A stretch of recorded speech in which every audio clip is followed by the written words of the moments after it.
እኔ ባንተ አላፍርም አመሰግናለሁ። ግሩም ነው ማዳንህ ለዓለም አወራለሁ። ሁሉን አልፌአለሁ አማኑኤል ብዬ ቃል የለኝም ተመስገን ጌታዬ፣ ቃል የለኝም ተመስገን ጌታዬ። እኔ ባንተ አላፍርም አመሰግናለሁ። ግሩም ነው ማዳንህ ለዓለም አወራለሁ። ሁሉን አልፌአለሁ አማኑኤል ብዬ ቃል የለኝም ተመስገን ጌታዬ፣ ቃል የለኝም ተመስገን ጌታዬ።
ተሳስ ገብርኤል የመጣው ከተለያየ ሀገር የመጣው ሰው በኢትዮጵያ ዙሪያ የመጣው ህዝብ ከዚህ ላይ እንደሰፈረ ነው። እሳቸው ይንጡ ይድረሱ ተብለው እሳቸው ህግን አከበርኩ አለመድ እኮ ይችላሉ አይችሉም እንዴ? ይችሉ ነበር። ነገር ግን ህግ አለ በማለት ህግን አከበርኩ ብሎ የመጣውን ወረቀት በመቀበል ወደ ደብረ ታቦር ሄዱ። እኔም አብሬ ሄጃለሁ። ምንም ማግዘው ነገር የለም፣ ያገዝኩት ነገርም የለኝም። አብረን ሄድን። ከጠዋቱ 2 ሰዓት አካባቢ ደብረ ታቦር ገባን። ስንሄድ ግን እሳቸው እየተናገሩ ነው ሄዱ። ምን ብለው ነበረ? መንገዴ ጥሩ አይደለም ብለውና ለዚህ ሲነሱ ማለት ነው። ሲሄዱ ግን ከዚህ የጠበቃቸው ህግ ካለበት ቦታ ህጋዊ ሰዎች አይደለም የጠበቋቸው ማለት ነው። ማህበረ ኮያኖች የተደራጀ ነው። በአጠቃላይ ከአንዳንድ ሀገር ከሚሸጡ ክፉ ሰዎችም በላይ ነን ከሚሉ ወንበር ላይ ካሉም አብረው የሚመሯቸው ነበሩ። ከታችም ማህበራቶች የሰይጣን ማህበረተኞች አሉ፣ ወጣቶች። አዛም ደግሞ ተማርን የሚሉ ሻሽ ተመጠሙ መስቀሉን የያዙት ነገር ግን የአምልኮት መልክ ያላቸው ኃይሉን የካዱት የአምልኮት መልክ ያላቸው ለህዝቡ አሁን እንዳለው በሙሴ ወንበር ላይ ተቀምጠው ህዝቡን ይታዩታል። በመልካም አለባበሳቸው በመልካም አካሄዳቸው ደህና ሰው መስለው ይታያል። ውስጣቸው ግን ቤተክርስቲያንን የመዘበሩ ቤተክርስቲያንን መዝብረው የራሳቸውን ፍላጎት ቤተክርስቲያን ላይ የሚፈጸሙ ክፉዎች ከዛ ተጠራቅመው ቆዩ። ምን ነበር የተባለ? ከዚህም ሲሄዱ ደብዳቤው ምን ነበርኝ ብለው ብቻቸውን ነው የተባሉ። ብቻቸውን ማንም አብራቸው እንደሚመጣ ነው የተባሉ። ነገር ግን የሰማ ሰው ብቻቸውንና አንድ ሰው አብረው ጠርተዋል። ሞይ ገሊት የምትባል ከዛ መካከል አብረው ጠርተዋል። ነገር ግን በፌስቡክ ስለለቀቁት የሰማ ሰው ከተለያየ ሀገር ተጠለቅቆ ደብረ ታቦርን በሙሉ ሰፍሮባታል። በፌስቡክ ስላዩ ምንድነው በፌስቡክ እንደማይመለሱ አድርገው ነው የለቀቁት። እንግዲህ እዚህ ያላችሁ ታውቃላችሁ፣ ነዋሪዎች ናችሁ። በውጭ ዓለም ላሉ ነው እነሱ እንዲያውቁት ነው። በዛ በውጭ ዓለም ያሉትን በብዛት ያውቁታል፣ ለማያውቁት ነው። እንግዲህ ግፋቸውን ቢነገር ነው አይደለም እንዴ? ግፋቸው ወንቅሸትን ሲሰሩ ገና ብቻቸውን በ94 ዓመተ ምህረት ከገቡ አንስቶ እስካሁን ድረስ ግፍ አላቋረጠም በእሳቸው ላይ ማለት ነው። ደግሞ አንድም እንከን አይገኝባቸውም። ሲሰብኩም ካፋቸው ክፉ ቃል አይወጣም። ሰምታችኋል እንዴ? አይወጣም። የወንጌሏን ቃል እዛው ያገኟትን እውነቷን ያነባሉ። ከዚህ ውጭ እንደሌላው አውቅ እንደሚሉት አንዳንድ ባይታውያኖች እኛ በሀገራችን ስናውቅ አሁንም በተለያየ ነገር ይለቃሉ። በፌስቡክ ሚዲያ በዩቲዩብ ይለቃሉ። ባይታዊ ነን የሚሉት እኔ በስራው ይኖርበት አይኖርበት አላውቅም። ነገር ግን አነጋገራቸው ምንድነው? በዚህ ዘመን ይሄን ይመጣል፣ በዚህ ይሄን ይወርዳል፣ ነጭ አሞራ በላህ እያሉ ነው የሚናገሩ። አባታችን እንዲህ ብለዋል እንዴ? አይሎ ነገር ግን ለሀገራቸው ያለቅሳሉ። ለሀገራቸው ያለቅሳሉ። እንባውን እንደ አባ ዮሐንስ የሚያፈስ የት አለ? የለም። ሰው ሲሞትበት ሲርበው ሊያለቅስ ይችላል። በራሱ ችግር ብቻ እኔም እናንተን ወይ በመማችን ጽናት እናለቅስ እንችላለን። እሳቸው ግን አልቸገራቸውም፣ በመላት ነው ያሉ። ወዳጃቸው የኢትዮጵያ ሕዝብ በሙሉ ብሔርም ቋንቋም ሳይለዩ ከዚህና ሩቅና ቅርብና ሳይሉ ሁሉንም በፍጹም ይወዳሉ። ከዚህ ውጭ አንገቱን ከደፋው ጋር አንገታቸውን ይደፋሉ። ደግሞም ለሀገራቸውም ደግሞ በአንደኛ ደረጃ የሀገር ፍቅር ይዟቸው የሚያለቅስ ማን ነው? አባ ዮሐንስ ተስፋ ማርያም ናቸው። ምንም እንከን አይገኝባቸው። እንደሌሎችማ ቢናገሩ ነው እንደሌሎች ቢናገሩ አንዱ ከላይ ወንበር ላይ የተቀመጡት ይሳደባል። እንደዚህ ብሎማ እንደውም አያቆያቸው ምንም ድረስከው ሲኖሩ ማንንም አይነኩም። በማንም ላይ እጃቸውን አይቀስሩም። አፋቸው በመብላይ ይናገራል። ደግሞም ለማንም ደግሞ አይመጠመጡም። ኑሯቸው እንደዚህ ነው። ለማንም አይመጠመጡም። እኮ ዛሬ ይሄ ነው እያለ ቢናገር ሲመጠመጥ የኖረው ለማንም አያደገድጉም። የማንንም ክብር አይነኩም። ንጹህና ኩሩ ኢትዮጵያዊ ናቸው። ኮራ ብለው የሚኖሩ ሰው ማለት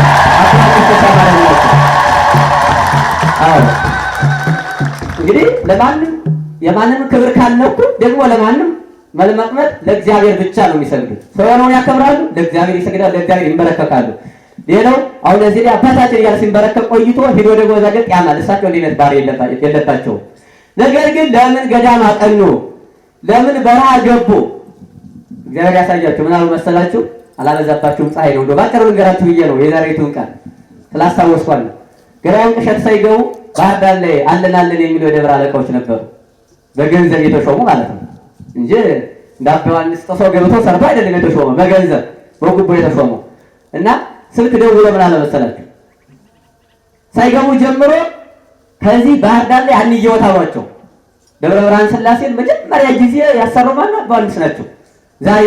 ዘግተው እሳቸው እንዳላሰሩት ስሙን ቢያጠፉትም ደብረ ብርሃን ሥላሴ ቀበሌ 7ን መጀመሪያ ጊዜ ከኦራ ኢየሱስ ጎጃም ከበረሃ ወጣው መጣው ሥላሴ ላይ በመቀመጥ ጫካ ላይ ነበር። ያ ጊዜ ሥላሴ አካባቢ ሰው የማይኖርበት ፔዳ ብቻ ትመንተኑ ተሰርቷል። ዩኒቨርሲቲ ከዚህ ሰው አይሄድበትም፣ በሰላም የለው ገጠር ከመሆኑ አንፃር ማለት ነው። እሳቸው ግን ከዚያ ተቀምጠው ማን ፈጠረን መጀመሪያ ይህን ሁሉ የፈጠሩን የእናንተን የፈጠሩ ሥላሴ ናቸው እያሉ የባህር ዳርን ሕዝብ በመስበክ የፔዳን ተማሪ በማስተባበር መጀመሪያ ጊዜ ሥላሴ ከታች ግራው እንዳደርገው የሰሩት ማን ናቸው? አባ ዮሐንስ ተስፋ ማርያም ናቸው።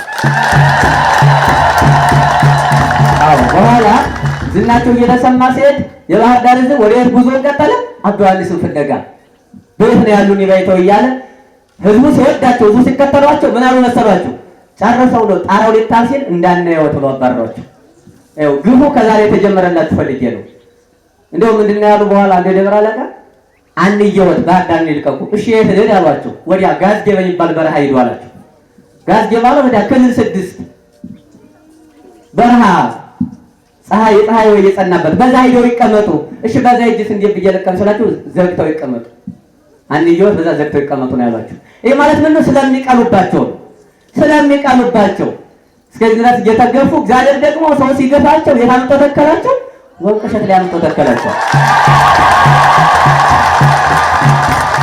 አዎ ግፉ ደግሞውን አብሮ ተከትሎ ወንቅሸት ገባ። ወንቅሸት እኮ የቆያቸው ሲመጡ ጦጣ አለ፣ ዝንጀሮ አለ። ከዚህ ውጭ እኔና እናንተም የመጣን መቼ ነው? የመጣን ነው። ብቻቸውን ሲመጡ የአካባቢ ሰዎች ይመሰክራሉ። የአካባቢ ሰዎች የወንቅሸት አካባቢ ሰዎች ዛሬም አሉ። ከማሉ ያልከዱ አሉ ብዙ የአካባቢ ሰዎች እና ምን ይላሉ? ብቻቸውን ሲመጡ በትረ መስቀላቸውን ይዘው ብቻቸውን ከጭሳ ወደ ወንቅሸት ሲመጡ እናስታውሳለን እያሉ ይናገራሉ። ብቻቸውን እኮ ነው። ደግሞ ወንቅሸት እንደሆነ የተደላደለች አይደለችም። ደግሞ ወንቅሸት እንዳሆነ እንደው የመጣ ሁሉ ዘው በሚገባባት አይደለም። ጦጣና ዝንጀሮ ቢኖርም በዛ መካከልም ደግሞ ክላሽ አለ። ማን በይት ሊያልፈባት አይደለም። ማን በዚህ ላይ እንደፈለገ እንዳሆነ የፈለገውን እየተናገረ መሄድ የለም። ጀግና የሆነ ነው ከዚህ ቦታ የሚገባ። ነገር ግን አባ ዮሐንስ እግዚአብሔርን በማመን በትረ መስቀላቸውን በመሸከም በእግዚአብሔር ኃይል ጥሰው ገብተው የሽፍቶች ኃይላቸው ደግሞ እኔና እናንተን በእሳቸው መሪነት ተሰብስበናል። በእሳቸው መሪነት ዛሬ እንዲንዘምርበታለን። የወንቅሸት የቀድሞው ግን አስፈሪ ነበር። ስሙም አስፈሪ ነው፣ ቦታውም አስፈሪ ነበር እና ልመለስ ወደ ታኅሳስ 22 ሄድን ወደ ደብረ ታቦር ስንሄድ ከተማይቱን ከበዋታል። ሀገረ ስብከቱ በሙሉ ወንበዴ ከቧታል። ወንበዴ ደግሞ ያልተለወጠ ሀገረ ስብከት ማለት ደቡብ ጎንደር ነው። እኔ ተወልጄ ያደኩት እንደዚህ ነው። እውነቱን ስናገር በሐዋሳም ከአባታችን ጋር ሄጄ ይቻለሁ። ሰሜን ጎንደር በተለያየ ቦታ ሄጄ ይቻለሁ። ያልተለወጠ ሀገረ ስብከት ማለት ደቡብ ጎንደር ነው። ለምን? የሌባ ጥርቅም ስለሆነ የሌቦች ጥርቅም ቤተ ዘመድ ነው ተሰብስቦ ያለበት ቤተ ዘመድ ያን ቤተ ዘመድ ታውቃለች። ያን ሰው ቤተ ዘመድ ነው ያለበት ይዘውታል። ልክ እንደ ርስ አድርገው ያልተለወጠ እስካሁን ቤታቸው ናት። ያው የብፁዕ አባታችን የአቡነ ሚካኤል የድሮ አቡነ ሚካኤል ያው ነው አይደለም? የድሮ አቡነ ሚካኤል ያዛቸው እሳቸው የሰሯቸው እንግዲህ ገና በኃይለ ሥላሴ ይመስለኛል አቡነ ሚካኤል የነበሩ ያቺ ቤት እስካሁን አለች። አንድም የተለወጠ ነገር የለም። ከበውት አገኘናቸው። ሄድን። ብቻዎት እንደሚገቡ ተባለ። የሆነ ጊዜው እኛ ብቻዎት አይገቡም አልናቸው። እሳቸው ግን ወንቅሸት ብቻዬን ስገባ ማንም አልተከተለኝም፣ ማንንም አልፈራም አሉና ብቻቸውን ገቡ። ከዛ በኋላ ያውኛ በትግልም እኔ አብሬ ገብቻለሁ። ገብቼ ግን ያልኩትም ነገር የለኝም። ቁጭ በል ነው የተባለው። ቁጭ በል የምትናገረው ነገር የለም። ተፈላጊ እሳቸው ናቸው። እሳቸውን የምንፈልግ አሉ። ስንገባ ግን ከውጭ ምን ነበር የጠበቀን? መድኃኔዓለም ቤተክርስቲያን ሰራዊት ከቧል። እኛ ሰራዊቶች ምን ይዘዋል? አድማ በትርና የተለያየ መሳሪያ ይዘዋል። አድማ የሚበትሩበት ምንድን ነው የሚባለው? አስለቃሽ ጭስ ከህዝቡ መካከል የሚወረወረው ማለት ነው። ያንን ይዘዋል፣ መሳሪያ ይዘዋል። መድኃኔዓለም ቤተክርስቲያን ከጫካው ውስጥ ተቀምጠዋል። ከዛ በኋላ ከሀገረ ስብከቱ ስንመጣ ደግሞ ወጣቶች ማህበረ ኩያኖች የተለያየ ጩቤ ይዘዋል፣ ሽጉጥ ይዘዋል፣ ቦምብ ይዘዋል። ይሄ በዓይናችን እያየናቸው ማለት ነው። እንግዲህ የተፈለገው ምን ነበረ? ከዛው የቁጫኛቸው ቡጭቅጭቅ አድርገው ያስቀሯቸው ነበር ፈልገው ነበር። ነገር ግን አብራቸው ማን ነበረ? ማን አብራቸው አለ? እግዚአብሔር። የወንቅሸቱ ቅዱስ ገብርኤል ኃያሉ መልአክ ቅዱስ ገብርኤል እየመራቸው ደግሞ ተናግረዋል። መንገዴ ጥሩ አይደለም፣ ነገር ግን እግዚአብሔር አለ ብለዋል። ሲሄዱ ገና ከዚህ ሲወጡ የወንቅ እሸቱ ቅዱስ ገብርኤል አብሮኛል ብለዋል። እንዳሉትም አብሯቸው ሆኖ ገቡ። ከቢሮ የገባን ስንት ሰዓት ነው? 2 ሰዓት ተኩል አካባቢ ነው የገባን። ከ2 ሰዓት ተኩል እስከ 11 ሰዓት ድረስ ከ15 በላይ ውሾች አሉ። እንደዚህ ጠረጴዛውን ከበው ዙሪያውን አንዱ በዛ ያዋክቧቸዋል። አደናግረውም እኮ እኔን አድርጌያለሁ ብሎ መስሎ ለማሳሰር ማለት ነው። በዛም ሪከርድ እያደረጓቸው ደግሞ ከውጭ ካሉት ጋር ሚሴጅ ይጻጻፋሉ። እኔ ያየኋቸው ሚሴጅ ይጻጻፋሉ።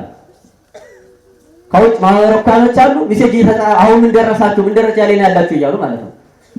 ከዛ በኋላ እሳቸው ለተጠየቁት ጥያቄ ሁሉ መልስ ሰጡ። ለተጠየቁት ጥያቄ ሁሉ ከ30 በላይ ጥያቄ ጠየቋቸው፣ ለሁሉም መልስ ሰጡ። እንደው አንዱን ብቻ ጥያቄ ስነግራችሁ ፈውስ የሚባል ለምንድን ነው አሉ። ለምን ቆያችሁ? ፈውስ የሚባለው ምንድን ነው አሉ። ፈውስ የሚለው መጽሐፍ ቅዱስ ላይ የለም እንዴ? አለ እኮ የጴጥሮስን አማት በሽታ ፈወሳት ይላል። እንደውም በአጠቃላይ መጽሐፍ ቅዱሱ ፈውስ በማለት ነው የሚዘጋው። ፈውስ የሚለው መጽሐፍ ብዙ ላይ ተጽፏል መጽሐፍ ቅዱስ ላይ። እነሱ ግን ይሄንን ምን አድርገው አቀረቡት? እንዴት ፈውሳለሁ ይላሉ። ደግሞ ፈውሳለሁ ብለዋል እሳቸው። ነገር ግን እግዚአብሔር በሰጣቸው ጸጋ ሰይጣን ያንቀጠቅጡታል፣ ያስቸግሩታል። ይሄ ጸጋ ነው። አዎ ልጃቸዋለሁ ቅድም ኃይሉን ክደውታል ስለተባሉ የአምልኮት መልክ አላቸው፣ ኃይሉን ክደውታል። ሲታያቸው ሻሽ ጠምጠዋል፣ ነገር ግን ካዲዎች ናቸው። እኔ በጣም አዝኜ የመጣው ያን ጊዜ አሁን ከቤተ ክርስቲያን ከተማረ ሰው ይሄ ይወጣል እንዴ? ልክ ክርስቶስን እኮ ሲጓጉት የነበሩት ጸሐፍት ፈሪሳውያን ነው እዛም ቁጭ ብለው ያሉ ማለት ነው።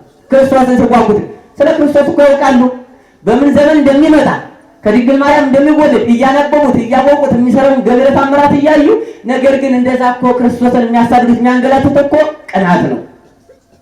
የፈጀን የቅናት ስለሆነ ማለት እነሱ እኮ ቅናት ነው። ስለ አባታችን ማንነት እኮ ከኔና ከእናንተ ይልቅ እነሱ ያውቁታል፣ ያውቃሉ ከማን ጋር እንዳደጉ ይህ ጸጋ እንዴት እግዚአብሔር እንደሰጣቸው እኮ ያውቃሉ፣ ቁጭ አድርገው ያውቃሉ። ነገር ግን ቅናት እና እንደው ምንድን ነው ያሏቸው? አይ እግዚአብሔር በሰጠኝ ጸጋ አዎ መናፍስት ተርኩሳ ይጫድራሉ አሉ።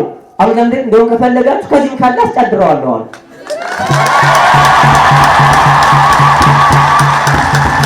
አዎ እልቅ የነሱ አይለፈልፍም። ምን ስለሆነ ልቡሰ ሥጋ ነው። ልቡሰ ሥጋ ስለሆነ አይለፈልፍም። ከዛ በኋላ እንዲያ ሲያዋክቧቸው ዋሉ። መጨረሻ ላይ ከቃላቸው ሲፈታጡባቸው ከቃላቸው በፍጹም ከተናገሩት ሁሉ ሰማዋቸው። እነሱም ሪከርድ እያደረጓቸው ነው። አይፈሩም፣ አልተጨነቁም። እና እናንተ ሆኖ እኮ ሽምድምድ ነበር እንደነግጣለን። ለምን ከበውና ከዛ መካከል ጠበቃ የለም ብቻቸውን ነው ያሉ። እሳቸው ግን እግራቸውን እንዲያደርገው ነበር ነው ቁጭ ብለው የሚያናግሯቸው። ማንንም አይፈሩ፣ ማንንም አይፈሩ። ሲፈልጉ ድንገራቸው እዛ ላይ እሳት ቢነድ እየፎከሩ እሳቱ ይገባሉ እንጂ ያሳፍሩና። ለምን? ለነፍሳቸው ነው ማለት ነው። ለነፍሳቸው ነው። ታውቆ የሚሸበር የሚጨነቅ እኮ እበላ ያለ ነው አይደለም እንዴ? እበላ ያለ ነው። እሳቸው እኮ ለምንም አይኖሩ። ምንድን ነበር የተባለ? አሁን ከእንግዲህ በኋላ ይምጡና ይፈርሙ አሏቸው። ይፈርሙ አሏቸው። ትልቅ ዶክመንት ነው ዘውት የመጡት። ብዙ ነገር ተጽፎበታል። እሺ ከመፈረም በፊት ላነበው አሉ። አያነቡትም። ይምጡና ይፈርሙ ተባሉ። ከዛ ውስጥ ግን የተጻፈው ግን ሲዘረዝሩት የዋሉትን ወንጀል በሙሉ ጽፈውታል እዛ ውስጥ። እነሱ እንግዲህ ሲዘረዝሩት ዋሉ የተለያየ ወንጀል። ያንን ወንጀል ከዛ ውስጥ ጽፈው ይምጡና እዚህ ላይ ይፈርሙ አሏቸው። እዛ ላይ ቢፈርሙ ኑሮ እኮ በቃላቸው አምነው ፈርመዋል ተብለው ነው እስር ቤት ይገባል። ከዛ በኋላ ምንድን ነበር የእሳቸው መልሳቸው? እኔም ባይታዊ ነኝ፣ በረሃ ቀንቻለሁ። ነገር ግን ባይታዊ ማለት እኔ ከምንም የተለየው ነኝ፣ ፈርሜ አላውቅም። ጨረሱ።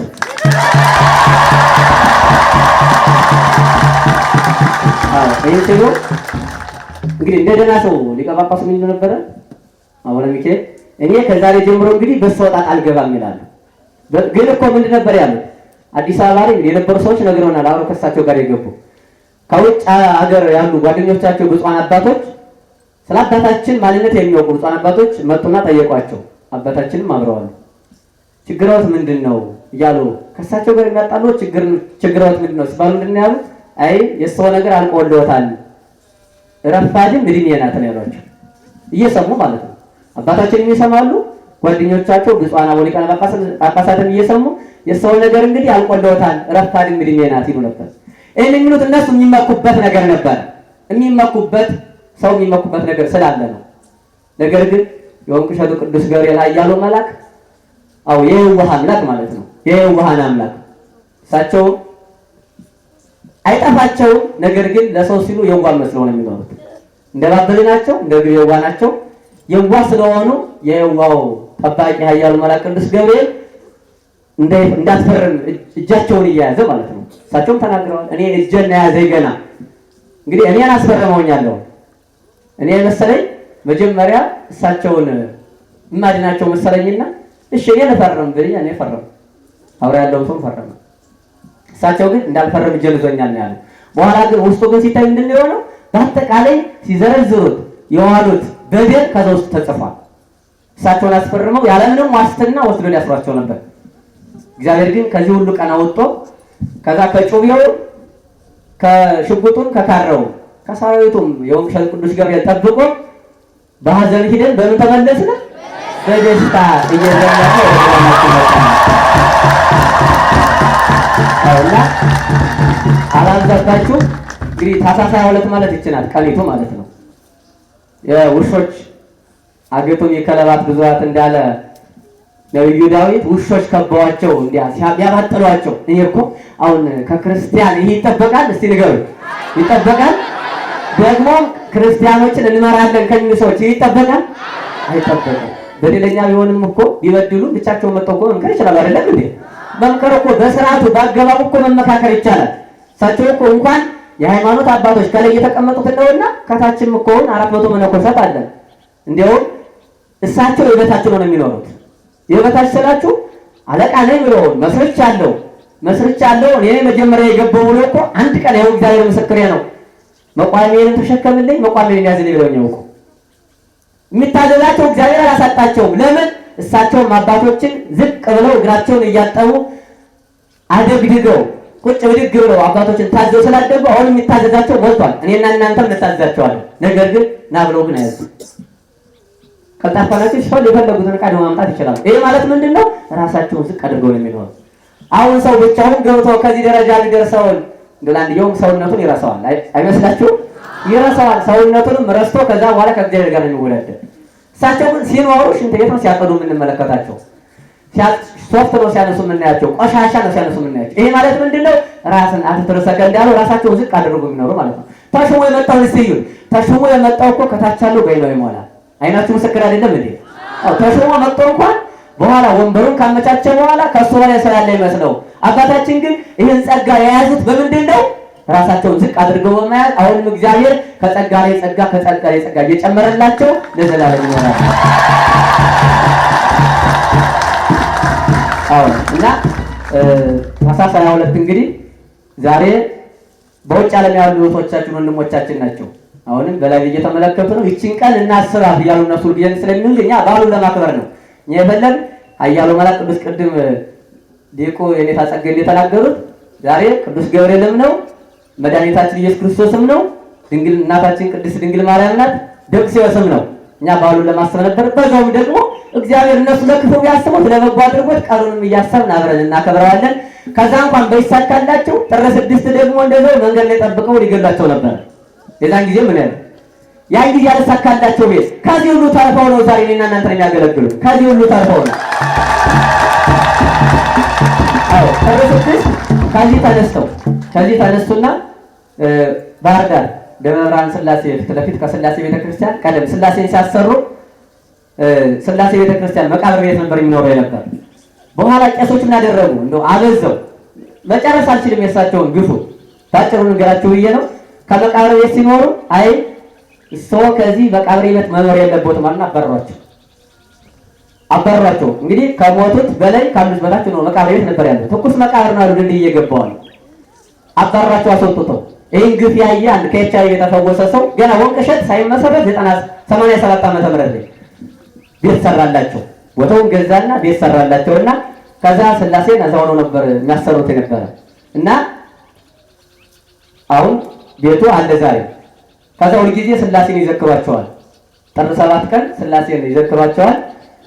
ጥር 6 ከዚህ ተነሱና ሲያስተምሩ ብለው ስንሄድ አንሳሜ ላይ ስንነሳ 1 ሰዓት ተኩል አካባቢ ይሆናል። 1 ሰዓት 2 ሰዓት ይሆናል። አንሳሜ ተነስተን ወደ ባህር ዳር ስንሄድ አሙስት ላይ ምን ነበር የጠበቀን? እንግዲህ መንግስት አካላቸው ስናያቸው የፖሊስ ልብስ ለብሰዋል፣ መሳሪያው ተይዟል። ከጫካው ውስጥ ደግሞ ይህን ያህል ተብሎ ሊቆጠር የማይቻል የክላሽ ሩምታ ይሰማል። ችለው ባይተኩሱትም እግዚአብሔር አፉን ቢዘጋባቸው፣ ነገር ግን ቃታውን እንሰማው ነበር እየተሸቃሸቀ። እኔም አብሬያለሁ፣ ከላይ ሆኜ ሰማዋለሁ። ከዚህ በኋላ ከፊት የኛ መኪና አለች፣ ከኋላ ደግሞ አንድ ሰው ከኔ መኪና ይጎልኝ ብሎ የባርዳር ልጅ ነው። ከዛ መኪና አባታችን አለ እና እነሱ የመሰሏቸው ገና አነሳሜ ላይ ስንወጣ ማለት ነው። አነሳሜ ላይ ስንወጣ ገና በአምቡላንስ ተጭነው ሲወጡ አይተናቸዋል። በአምቡላንስ መኪና ተጭነው ወጡ። ብዙ ሰው አጨቃዛለች አምቡላንሷ። አባታችን ከየትኛው መኪና እንዳሉ ለማየት እስቲ ገጨን ድረስ መኪናዋን እየተጠጋ አጠና። መጀመሪያ አየ አጠና፣ ተመለከተ። በኋላ ከፊት ከአባታችን መኪና ሁለት መነኮሳት ተቀምጠዋል። እግዚአብሔር ሰውሮበት ከዛ ነው አባታችን ያሉ በማለት አባታችን ግን ከዛ መኪና አልነበሩ። አሞሲት ላይ ልክ 2 ሰዓት ተኩል አካባቢ ከጫካው ውስጥ ባህር ዛፍ ጥቅጥቅ ያለ ባህር ዛፍ ነው። እዛ ላይ ከፊታችን 4 ክላሽ ቆሟል። አንዱ አባታችን በዚህ መኪና ላይ ያሉ በማለት ልክ አባታችን ካሉበት ጋቢናውን አነጣጥረው ይመለከት ነበር። ከጫካው ውስጥ ደግሞ ብዙ መሳሪያ ይሰማናል፣ እንዳትንቀሳቀስ እያለ ያቀጫቅጭ ነበር። እንግዲህ ሲወጡ ታይተዋል። አባ ዮሐንስ ናቸው። ከላይ መነኮሳት ተጭነናል፣ እያዩና ነው። ሁልጊዜ በአሙሲት በባህር ዳር መንገድ እንመላለሳለን። የአባ ዮሐንስ መኪና እንኳን ለሚያይ ሰው ማየት ለተሳነውም ግልጽ ናት፣ ትታወቃለች። ግን የፖሊስ አካል ነው ማለት ሊገሏቸው እያየው እኮ ነው። መጀመሪያ አስወሰደና ምላጩን ነካው። ነገር ግን የራመው ለመላክ የወቅሸቱ ቅዱስ ገብርኤል ጸጥ አደረገው። አሁን ከሸፈብኛለና ሁለተኛ አስፈነጠረና ሁለተኛ ተወሰደ። አልቻለም። አሁን በኋላ ግን ኃይላቸውን ሲወጥ ማለት ነው። ኃይላቸውን ሲወጥ መጨረሻ ላይ ሰላማዊ ሰው ነው ብለው ቀረቡ። መጨረሻ ኃይላቸውን ሲወጥ ማለት ነው። አረ እናንተ ናችሁ አወቅናችሁም እኮ መጨረሻ ያየናቸው እኮ ነው። ስሙን እየጠራ አይቻለሁ ገሌ ላይ እያለችው ከመካከላችን አንዱ አይቻለሁ ገሌ ላይ እያለችው እያየነው እየሰማ እና ብትሆኑስ አላሊያ እና በልስ ቢሆኑስ እያለ ሲጨርስ ሲፎግር የነበረው ወድቦ የነበረው በኋላ እግዚአብሔር ኃይሉን ሲዘጋበት ሰላማው ሰው ይወል ቀረቡ። እስከዚህም ድረስ ነው ግፋቸው። ለመግደልም ተሞክረው ነገር ግን አልተቻለም። እግዚአብሔር ከዚህ ሁሉ አውጥቶ ከዚህ ቀን አድርሷቸዋል። ለሚቀጥልም ደግሞ እግዚአብሔር ያደርጋቸዋል። እና የአባታችን መከራ ግፋቸው ቢነገር አያልቅም። ይሄ እንደሆነ በእኔ ያየሁትን ነው እንጂ ገና ጎጃም አንስተው እያሉ እኮ ነው። ብዙ ጊዜ እኮ መርዝ አጠጥተዋቸዋል። ብዙ ጊዜ መርዝ ጠጥተዋል። ነገር ግን ያንን መርዝ እንደገና እግዚአብሔር ለሕይወት እያደረገላቸው ገልጾላቸው ዛሬ ማንም ሰባኪ መጽሐፍ ቅዱስ ተንተርሶ ነው አትሮንስ አስቀምጦ ነው የሚሰብክ። እሳቸው ግን ያ ሁሉ ግፋቸው ነው እግዚአብሔር ገልጾላቸው ከዘፍጥረት እስከ ራዕየ ዮሐንስ ድረስ በቃላቸው እያቀናበሩ የሚያስተምሩን ግፋቸው ነው እግዚአብሔር ገልጾላቸው እና የግፍ ሰው ናቸው፣ የመከራ ሰው ናቸው። በየሄድንበት ሁሉ መመስከር አለብን ማለት ነው። ጨርሻለሁ። ወደ አባታችን በስመ አብ ወወልድ ወመንፈስ ቅዱስ አሐዱ አምላክ። በድጋሚ ከሰዓት በኋላ ደግሞ ቅድም አብረን አርፍደናል። እንደምን አረፈዳችሁ? ባህር ማዶ ላላችሁ እንደምን አመሻችሁ? ሁላችንም አንደበት በሌም በፈራሽ በስባሽ በደካማው ጉልበቴ በድዳው አንደበቴ በተውታባው አንደበቴ በእናንተም በክቡራን አባቶች በሊቃውንቱ በሽማግሌዎች በባልቴቶች በጎልማሳዎች በታዳጊ ሕፃናት አሁንም ቅዱስ ስሙ የተመሰገነ ይሁን። እንደነበረው እርፍ በሉና ትምህርታችን የቀረውን እናስተካክል። ትምህርታችን የምንማማርበት ኃይለ ቃሉ ርዕሱ መዝሙር 43 ቁጥር 11 ላይ እንደ በጎች ሊበሉን ሰጠኸን። መዝሙረኛው ዳዊት ንጉሥ ዳዊት 7 ሀብታት የተሰጠው የታደለው ሀብተ ነዌ፣ ሀብተ በገና፣ ሀብተ ክህነት፣ ሀብተ ፈውስ ሙሉ ስጦታ የተሰጠው ነቢዩ ዳዊት ነው ቃል የተናገረው። እንደ በጎች ሊበሉን ሰጠኸን ለጎረቤቶቻችንም መቀለጃ አደረከን፣ ለአሕዛብም በተንኸን። ዳዊት ይህን ተናግሯል። በቁጥር 22 ላይ እንደሚታረዱ በጎች ተቆጠርን አለ። ደግሞ እንደሚታረዱ እንደ ትንሣኤ፣ እንደ ጥምቀት፣ እንደ ልደት በጎች ተቆጠርን። የሐዋርያው የቅዱስ ጳውሎስ መልእክት ለሮማውያን ሰዎች ምዕራፍ 8 ከቁጥር 36 ላይም ሐዋርያው ቅዱስ ጳውሎስ ይህን ቃል ደግሞ ተናግሮታል። እንደሚታረዱ በጎች ተቆጠርና አቤቱ ንቃ፣ ለምን ትተኛለህ? ጌታ ሆይ በምሕረት ጎብኘን እያለ እና እንደ በጎች ሊበሉን ሰጠህን። ርዕሳችን ይህ ነው። በዚህ ነው የምንማማረው። እንደ በጎች በተኩላዎች መካከል እልካቸዋለሁ። ወንጌላዊ ማቴዎስ በወንጌል መንግሥት እንደጻፈው በማቴዎስ ወንጌል ምዕራፍ 10 ቁጥር 16 ላይ እንደ በጎች በተኩላዎች መካከል፣ በተኩላ መካከል ነው የምንጓዘው፣ በተኩላዎች መካከል ነው የምናገለግለው፣ ከተኩላዎች ጋር ነው የምንኖረው። ይህም መለኮታዊ ቃል ነውና እኔ የፈጠርሁት ወይም ስላጋጠመኝ ወይም በድንገት ወይም ስም ለማጥፋት የተጠቀምሁበት ሳይሆን አገልጋዮቹንና ወዳጆቹን እንደ በጎች በተኩላዎች መካከል እልካቸዋለሁ። ተኩላዎች አይለቁንም። ከተኩላዎች ጋር ነው የምንኖር። በተኩላዎች መካከል ነው የተምዘገዘግነ የማይሞት ስራ የምናስቀምጥ። ባይታውያኑ፣ መናንያኑ፣ ካህናቱ፣ አገልጋዮች ሁሉ ይህን ማወቅ አለብን። ይህን ያላወቀ አገልጋይ ለመብል ለመጠጥ በቆብና በቀሚስ ለመታጀብ አይደለም። ዓላማው እንደ በጎች ሊበሉን ሰጠህን፣ እንደ በጎች በተኩላዎች መካከል እልካችኋለሁ። በሸንጎ በአደባባይ በየምኩራቡ ይጎትቷችኋል፣ ያንገላቷችኋል፣ ትገረፋላችሁ፣ ትሰቃያላችሁ ተብለናል። እነሆ ባሕታውያኑ፣ ወጣንያን፣ ጀማሪያን፣ ማዕከላውያን በጉዞ ላይ ያላችሁ ሁሉ ይህን ማወቅ አለባችሁ። ልጅ ሆይ ወደ ገዳም ለመሄድ ከፈለግ ራስህን ለመከራ አዘጋጅ። ራስን ለመከራ ማዘጋጀት ነው ምናኔው ምንኩስናው። በሕዝብ መካከል ቁሞ ድውያነ ሥጋን በታምራት ድውያነ ነፍስን በትምህርት የማያውቁትን ያለምንም ገንዘብ ወይም ያለምንም ጥቅም ግንኙነት ከዘረኝነትና ከገንዘብ ጥቅም ውጭ የሆነ የማንንም ቁስል እያበሱና እያሹ ስለ ገንዘብ፣ ስለ ብር፣ ስለ ውሎ አበል፣ ስለ ደሞዝ ብለን ብቻ ሳይሆን እግዚአብሔር የፈጠረውን ሕዝብ የእግዚአብሔርን የእጅ ስራ እኛም የእጅ ስራ በመሆናችን ከታመሙት ጋር እንደታመሙ ሆነን ከተከፉት ጋር እንደተከፉ ሆነን ባይገባችሁም ልንገራችሁ፣ ትውልድ ሆይ እግዚአብሔርን ቃል እናስተውል። ይህ ትምህርት ሊከብዳችሁ ይችላል። ልትቀበሉትም ላትቀበሉትም ትችላላችሁ። ከባድ ነው።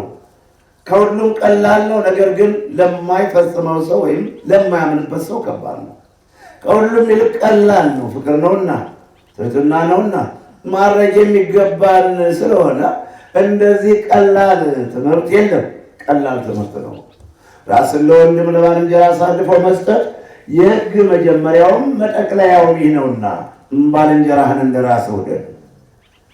በገንዘብማ ከሆነ አሕዛብም ያደርጉታል። በጥቅምማ ከሆነ እምነት የሌላቸውም ያደርጉታል። ነጭ ላበላቸው ነጭ ያበላሉ፣ ጮማ ላበላቸው ጮማ ያበላሉ። ጠምቆ ወፍራም ጠላ ጠጅ ላጠጣቸው ጠጅ ያጠጣሉ፣ ለሰጣቸው ይሰጣሉ፣ የተጣላቸውን ይጣላሉ። በማቴዎስ ምዕራፍ 5 ቁጥር 44 ላይ እንደተባለው እናንተ እንደ ሰማይ አባታችሁ ፍጹማን ትሆኑ ዘንድ ጠላቶቻችሁን ውደዱ የሚል ቃል አለበት። ታዲያ እንደ በጎች ሊበሉን ሰጠህን። እኛ የተሰጠነው እንዲበሉን በአሕዛብ መካከል ተጉዘን እየተሰደብነ፣ እየተጠላነ፣ እየተራብነ፣ እየደከምነ፣ እየታመምነ፣ እየተጨነቅነ፣ እየቃተትነ፣ በላብና በደም እየታጠብነ እስከ ጽዮን ተራራ ድረስ ከአገልግሎት ጋር አቤት መታደል! በእውነት ሙሉ ስልጣን፣ ሙሉ ክብር፣ ሙሉ መወደድ ዓለም ዙራችሁ አስተምሩ አላቸው ሐዋርያትን። እነሆ አጋንንትን አውጡ፣ መታደል ነው። አጋንንትን ማውጣት፣ ድውያንን ፈውሱ፣ መታደል ነው። ሙታንን አንሱ፣ ወንጌልን በዓለም ላይ ስበኩ። መስበኩም አለ፣ መፈወሱም አለ፣ ማጽናናቱም አለ። በአጠቃላይ እግዚአብሔር ሐዋርያትን ለሕዝቡ እረኛ አድርጎ ሹሟቸዋል። ለታመሙት መድኃኒት፣ ለተራቡት በረከት፣ እንጀራ፣ የካህናት አገልግሎት፣ የካህናት ስልጣን፣ የካህናት መብት፣ የካህናት ኃይል ይሄ ነበር ለሚጠቀምበት። አልታደለምና የሰው ልጅ መልካሙን ነገር ትቶ ውድቅ የወደቀውን ነገር ሲፈልግ በረከት አልባ ሆኖ ይቀራል።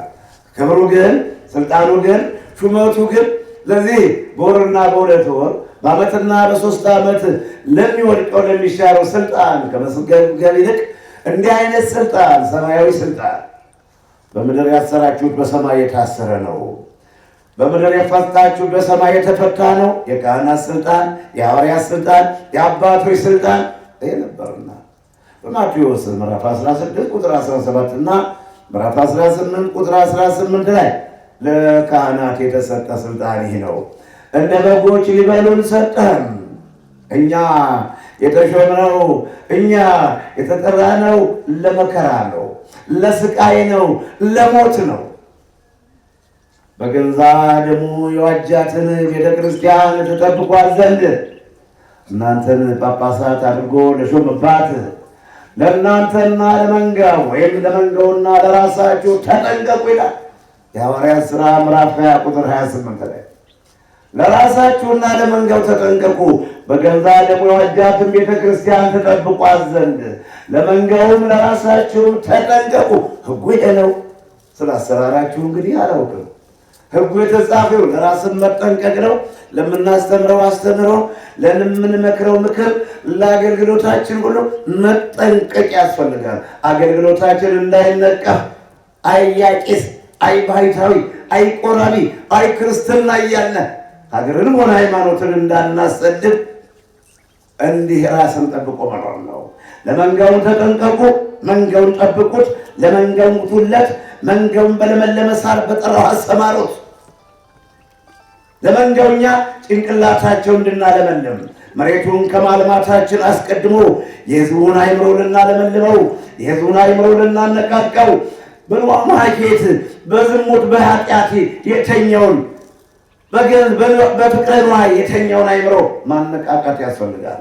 የማይሞት ታሪክ እንዲያስቀምጥ፣ የማይሞት ስራ እንዲሰራ መጀመሪያ የወንቅ እሸትም አገልግሎት ወይም የካህናት አገልግሎት የሰውን አእምሮ ማነቃቃት፣ የተኛውን እንግዲህ አያልፍልኝም ደህና ነኝ እንግዲህ መነሻም የለኝም ብሎ ተስፋ እንዳይቆርጥ፣ ወይም ኃጢአት ሰርቻለሁ ከእንግዲህ አይምረኝም ጌታ አልጸድቅም ላልድን ነገር እያለ ተስፋ እንዳይቆርጥ ዛሬ በደስታ ነው የምናስተምራችሁ። አሁን በቀደም አልቅሰናል ያ ሁሉ ሕዝብ በነበረበት ሰዓት። ዛሬ ግን ታኅሳስ 22 የሞት ደብዳቤያችን የተቀደደበት የእግዚአብሔር ኃይል የተገለጸበት የእግዚአብሔር ኃይል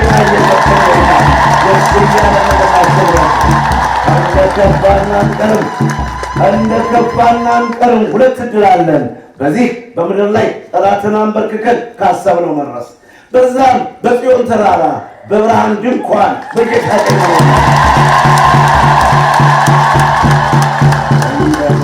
እንደ ከፋና አንቀርም። እንግዲህ መጀመሪያ የዕለቱን ትምህርት ብናነሳሳው ዛሬ ታኅሳስ 22 ደቅስዮስ የእመቤታችን ታምር ሰብስቦ በአንድ ላይ ጠርዞ ያቀረበ፣ እመቤታችንም የባረከችለት የምትወደውና የሚወዳት በእውነት እንዲህ ነው ፍቅር ማለት። ደቅስዮስ ባህታዊ፣ ደቅስዮስ ሊቀ ጳጳስ፣ ደቅስዮስ በእውነት የእግዚአብሔር የምእመናን ሁሉ መልካም እረኛ ሲሆኑ፣ ነገር ግን ከዚህ ጋር አያይዘው እውነተኛ የእመቤታችን ፍቅር ስልጣንን በስራ ላይ መዋል፣ በስልጣን አጠቃቀምን ማሳመር። የሚሾሙትማ ብዙዎች ናቸው፣ ግን በስራው የሌሉበት አሉ፣ በቦታው የማይገኙበት አሉ። እኔ አባት በትክክል እመቤታችን ከራሳችን ሌትም ቀንም በእንቅልፍም በውንም ስለ ፍቅሯ ብቻ ይጓጉ ይጨንቁ ያስቡና ምን ሰርቼ እመቤታችን ድንግል ማርያም እንዳስደስታት በእውነት ማለት ይገባናል። በእውነት እንደኛ እናት አባት ያላሳደገው በእንተ ስማ ለማርያም ስለ ወላዲተ አምላክ ብለው እያልን ቁራሽ እንጀራ ለምነን በስሟ ስንቅ ሆኖን ስሟ መድኃኒት ጸሎተ ማርያም ስንጸልይ አጋንንት ከመናፍስት ርኩሳን ከሽፍታው ከወንበዴው ከውሻዎች ከጅቡ ካራዊት ማደሪያ ቤት የለም። ለመንገዳችን ሰዓት የለው። ሌሊትም ቀንም ለምንጓዝ አይዟችሁ የሚለን ወንድም ጋሻ የለም። ብቻችን በበረሃው ጫካው ስነድ እመቤታችን የማይወድ ያልታደለ ነው መቼምና ስንቃችን ናት። መድኃኒት አማላጃችን መድኃኒታችን ናት። ደግሞ ከእመቤታችን ጋር ከአምላክ ጋር መሆን ነውና ከአምላክ ጋር እግዚአብሔር ጋር መሆን ነውና እሱ ከእናቱ አይለይምና እናቱ ናትና ዓለም ሁሉ ተመልክቶ 9 ወር ከ5 ቀን ማኅፀኗን ሰፊ ከተማ አድርጎ ስለተቀመጠባት በጀርባዋም ስላዘለችው 33 ዓመት ከ3 ወር አብራው መከራ እየተቀበለች ከተራራው ቁልቁለቱ በከተማው በባህር ግፍ ስለተቀበለች እመቤታችን ስሟን የጠራው ነው ጌታ ጋር መኖር ነው። የአምላክ እናት ናትና የጀግና እናት እንኳን ትከበራለች። የጀግና እናት እንኳን ትከበራለች። ድንግል ማርያም እመቤታችን የአምላክ እናት ስለሆነች ስሟን የጠራ ሁሉ አይጠየቅም። ስሟን የጠራ ሁሉ በምድርም አጋንንትን ይረግጣል፣ በእባቡና በዘንዶው ላይ ይጫማል፣ በተኩላውና በአንበሳው ላይ ይራመዳል፣ ጠላትን ያንበረክካል። ይህ ነው ስሟን ጠርተን ነው ከዚህ የደረስነው። በዕለተ ቀኗ ከዛ የሞት ደብዳቤ ያወጣቸው እንደ በጎች ሊበሉን ሰጠኸን።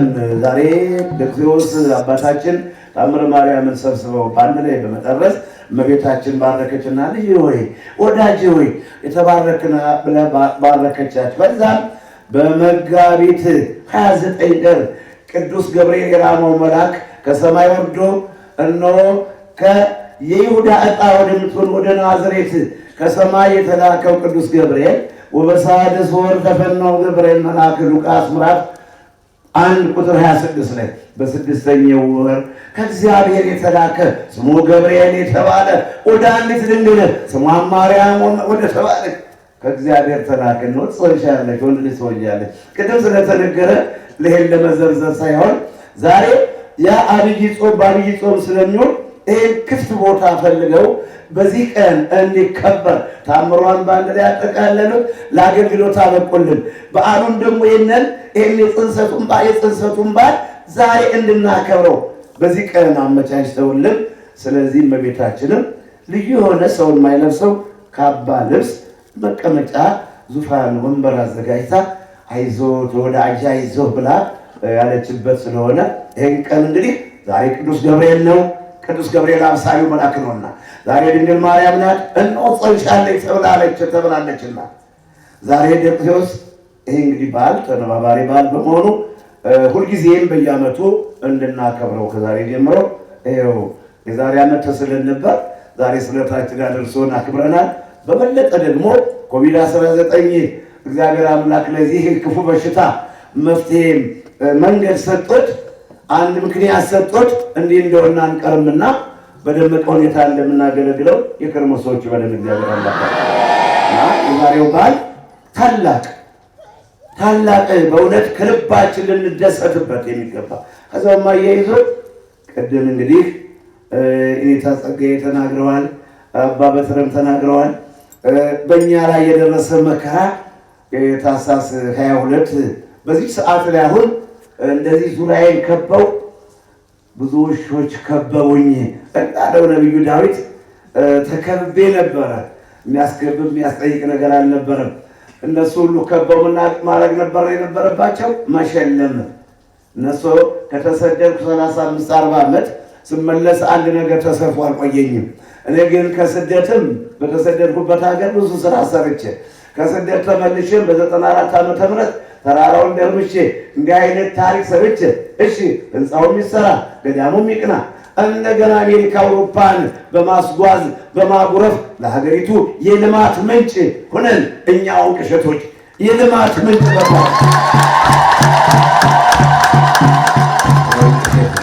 ደስ እያላችሁ መስክሩ እንጂ ስለሆን ቅሸት አሁን ዳው ችግረኛው ጎጆ የወጣበት ወንቅ እሸት እኮ ነው። ነጋዴው በየቀኑ ሸቀጡን የሚቀይር እኮ በወንቅ እሸት ላይ ነው። ትራንስፖርቱ 10-15 መኪና 20 አውቶቡስ እኮ ጢስ አባይ ላይ እኛ ስንመጣ ድሮ ውለሽ ወይም ባታዋጣ የምትባል 12 ሰው የምትይዝ ታክሲ ነበረችና እኛ ገና ወደ ገዳሙ ስገባ ገዳሙን ለማቅናት ዛሬ 20 አውቶቡስ ተደርድሮ እነዚያው መናኸሪያ ቦታ እንኳን ገና አልተዘጋጀለትም። እዛው ከዋናው አስፓልት ላይ ተደርድሮ የሰው ልጆች ለሚመጡ እጥፍ እያስከፈሉ ወደዚህ ያወጡታል። ለሚሄዱ ደግሞ የሚሄድ እንኳን ጠፍቶ ክፍት ረዳትና ሹፌሩ ሲንጓለል የሚውለ በማን ላይ ነው? በወንቅ እሸት ቅዱስ ገብርኤል አንድነት ገዳም ላይ የምትመለከቱ ሁሉ ሰርቶ ነው መከበር። ላልሰራ ይጭነቀው። እኛ ሰርተናል። ደግሞ ባዶ በረሃ ነበር። ዝንጀሮው፣ ጦጣው፣ ሌላውም እባቡና ዘንዱ፣ ነብሩ፣ አሳማ የነበረበት እኔ ስመጣ አይኔ ምስክር ነው። በአካባቢ ያሉ ተወላጆች ምስክር ናቸው። ባዶ በረሃ ነው የመጣሁት የገባሁት። ከባዶ በረሃ ዶዘር አምጡልኝ እስካባተር ግሪደር አላልኩም። እችን ቀጭን ክንዴን ዶዘር ግሪደር እስካባተር በማድረግ ደግሞም ቀያሽ መሐንዲስ ከከተማ ይምጣ አላልኩም። ባለ ዲግሪ ባለማስሬቱን አልፈለኩም። በመንፈስ ቅዱስ ሁኔታው ሁሉ ተራራውን በመመልከት በትኩረት ቁፋሮዬን ጀምሬ ሌሊት ቆፍር እያደር ቀን እያስተማርኩና ድውያነ ሥጋን በታምራት ከደዌ ሥጋቸው እንዲፈወሱ ድውያነ ነፍስ በትምህርት እንዲመለሱ ከፖሊስ ጋር የሚፋጠጡት ወላጆቻቸውን የሚያስጨንቁት በረት ከፋቹ ደም አፍሳሹ ደንበር አፍራሹ ሁሉ ሕገ እግዚአብሔርን ጠብቆ ለመንግሥትም ተገዢ ሆኖ ሕግን አክብሮ ተስማምቶ ተፋቅሮ አንድ ሆኖ ድህነትን ብቻ እንዲያሸንፍ ዘመቻችን ወደ ድህነት ብቻ እንዲሆን ከሰማይ አምላካችን እግዚአብሔርን በማምለክ በምድርም ደግሞ ጠላታችን ድህነትን ክንዳችን አድርገን በመተባበር ድህነትን ለማሸነፍ አብረን እንድንቆም የበረሃው ስብከት የአባ ዮሐንስ አገልግሎት ይህን ይመስላል።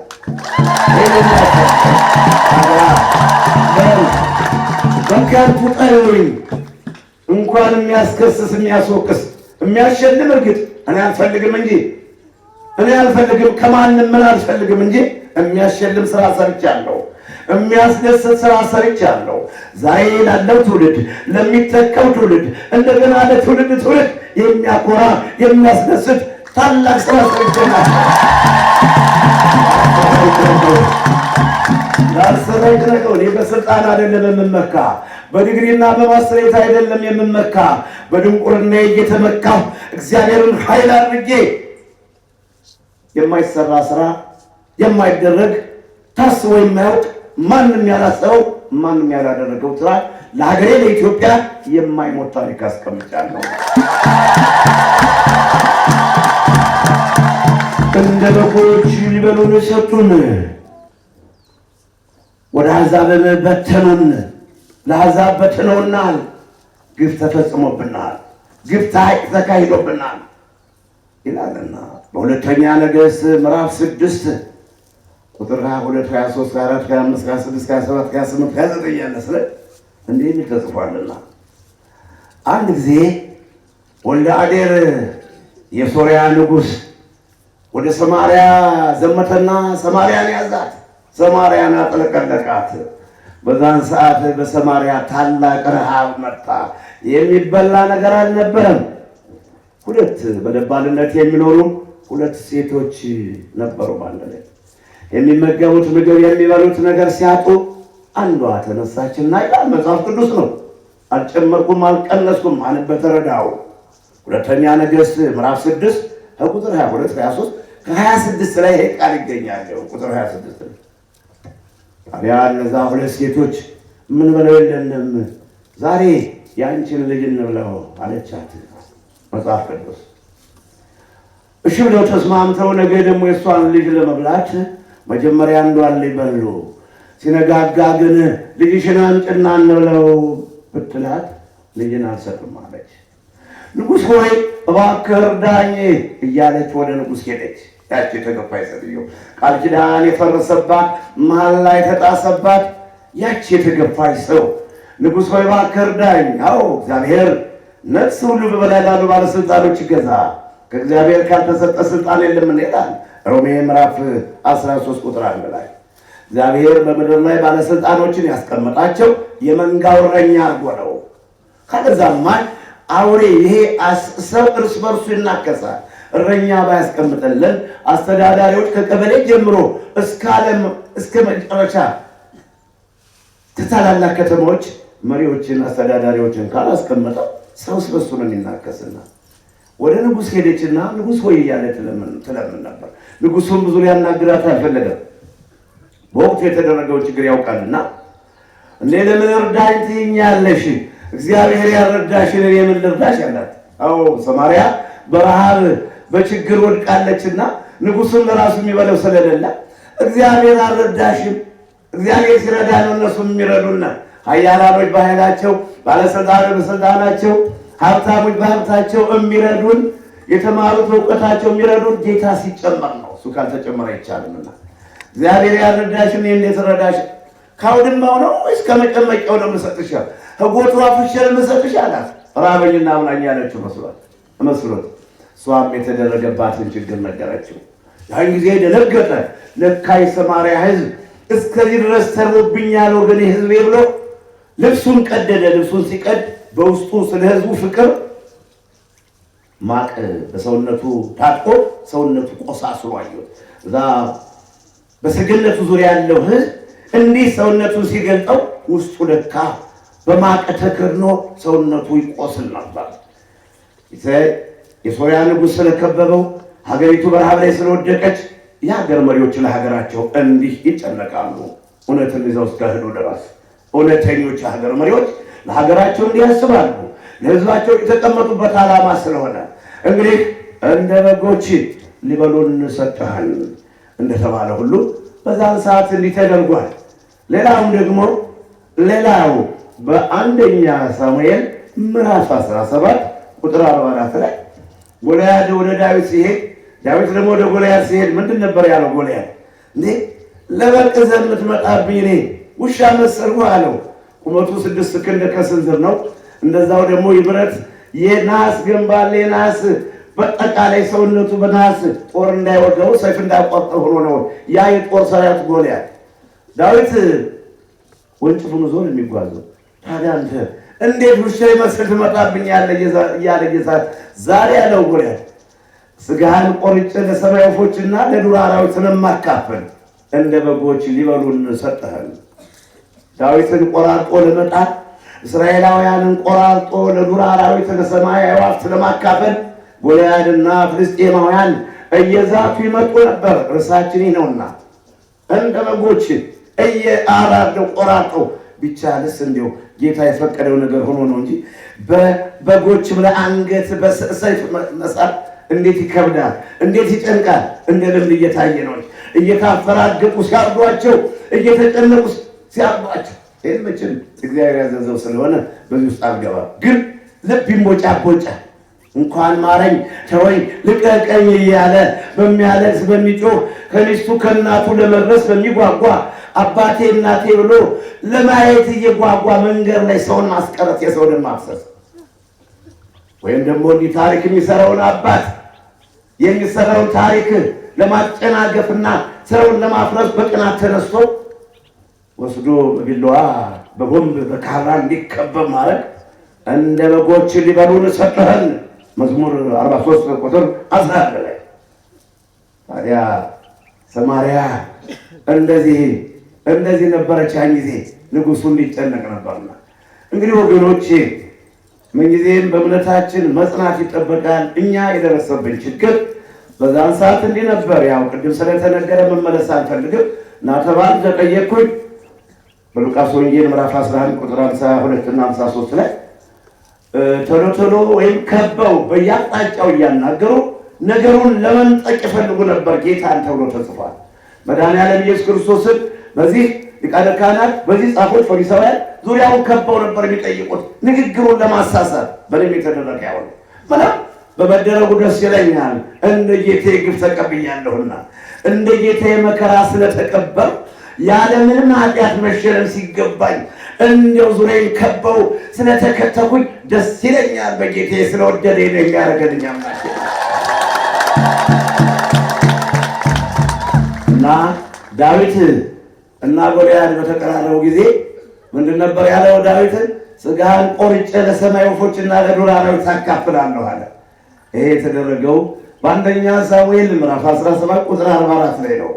ቁጥር 49 ላይ ደግሞ አሁንም ቁጥር 46 ማለቴ ዳዊት ደግሞ ጎልያድን እኔ ደግሞ አንተ በተገዳደርኸው በሰራዊት ጌታ በእስራኤል አምላክ በእግዚአብሔር ስም አንገትህን ቆርጬ ለሰማይ ወፎችና ስጋህን ለዱር አራዊት አካፍላለሁ። ዳዊትም ፈንታውን ተናገረ። ስለዚህ የማን ኃይልን የተሰማው?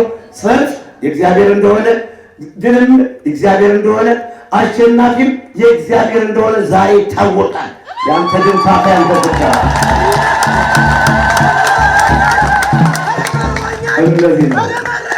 እንደዚህ ነው። ሚክያስ እንደዚህ ጠላቸው ወሎች ሚክያስ ሰሰት ስራት ሚክያስ ምዕራፍ 7 ቁጥር 8 ላይ ደግሞ እንዲህ አለ።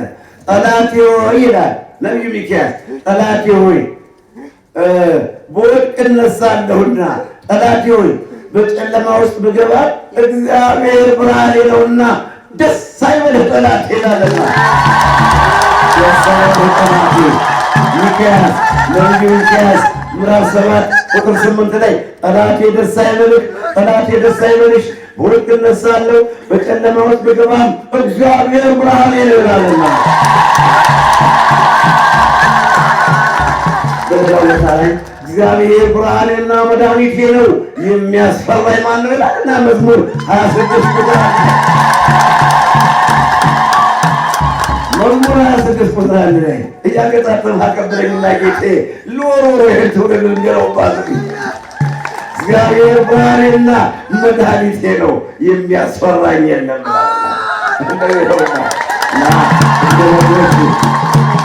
እንደ በጎች ሊበሉን ሰጠን። በአንደኛ ነገሥት ልበል እስኪ ያለው አለቀኩት ምዕራፍ 20 ቁጥር 10 ላይ ቁጥር 15 ላይ አንዳንድ ቃል አለና እንዲያርጊ ትምህርት እናጠቃልለዋለን። ዕለቱን በተመለከተ ምን ይላል? አሁንም ወልደ አዴር ነው የሶርያው ንጉሥ ወደ ሰማርያ ሄደና የሰማርያን ንጉሥ እንዲህ ብሎ ላከበት። ዛሬ አለ 32 ነገሥታት አብረውታሉ ከሶርያው ንጉሥ ጋር። የእስራኤል ንጉሥ ግን ብቻውን ነው ያለ። እንግዲህ ለ32 ንጉሥ ጠርቶ ለአንዱም ለሶርያ ንጉሥ አቅም የለውም የተሟላ ዛተበት። ዛሬ አለ ሀብትህ፣ ንብረትህ፣ በበረቱ ያሉ ከብቶች፣ በጋጡ ያሉ በጎች፣ ወንድና ሴት፣ ቆንጃጅት ልጆችህ ሁሉ ጎልማሳው የኔ ነው ብሎ ላከበት። አዎ ጌታዬ፣ እሺ ያንተ ነው፣ ሀብቴም ያንተ ነው፣ ሁለንተኔ ያንተ ነው አለ የሰማርያ ንጉሥ። ታዲያን ጊዜ አሁንም እየበሉ እየጠጡ ወልደ አዴር አልበቃውም።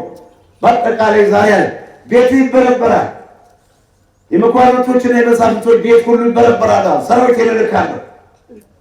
አሁን ሽማግሌዎችን ሰብስበው ተማከሩ። ምን እናደርግ? ይሄ ሰው ሀብቱ በሬውን ላሙን አለ፣ ወርቁንም ብሩንም አለ እንዳልሆነልህ አሉ። አሁን ደግሞ ወደ ቤታችን ቤተ መንግስቱ ይበረበራል፣ መኳንንቶች ይበረበራሉ። ምን እናደርጋል? አይ ንጉሥ ሆይ እሺ አትበል። የእስራኤል ንጉሥ የእስራኤል መኳንንትና መሳፍንት አትቀበለው፣ እግዚአብሔር ያደረገውን ያደርጋል። ያን ጊዜ ነቢየ እግዚአብሔር ወደ ሰማርያ ንጉሥ ሄደና አይዞህ በርታ፣ እግዚአብሔር ካንተ ጋር ነው፣ ጠላትህን ወልደ አዴርን ታሸንፈዋለህ የሚል ቃል ከእግዚአብሔር መጣ።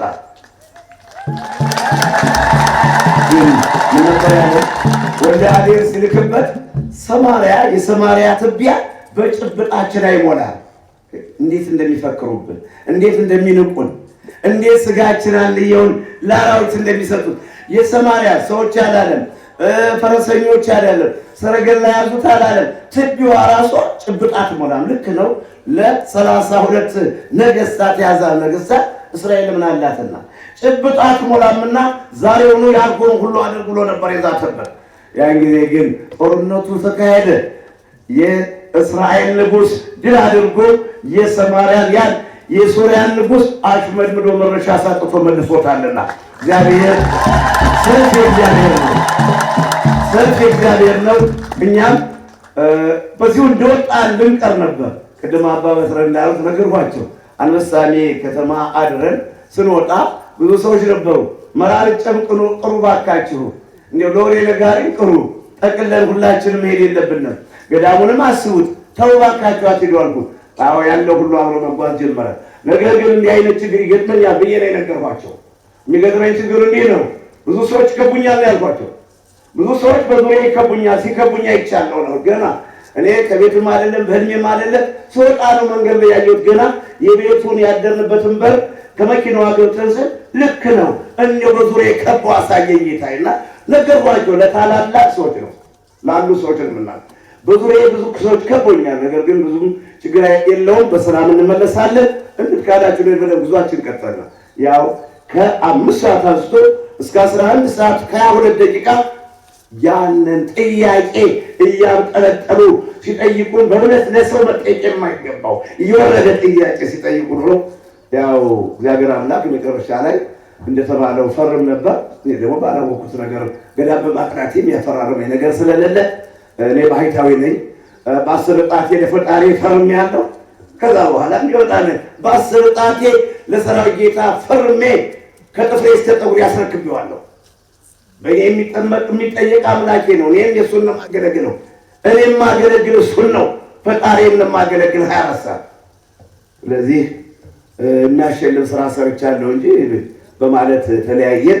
እንግዲህ እንደ በጎች ሊበሉን ሰጠን እንደተባለ ሁሉ የሐዋርያት ሥራ ምዕራፍ 12 ቁጥር 1 ላይ የዮሐንስን ወንድም ማለት ሄሮድስ በሐዋርያት ላይ ተነሳ፣ በቤተ ክርስቲያን ላይ ተነሳ።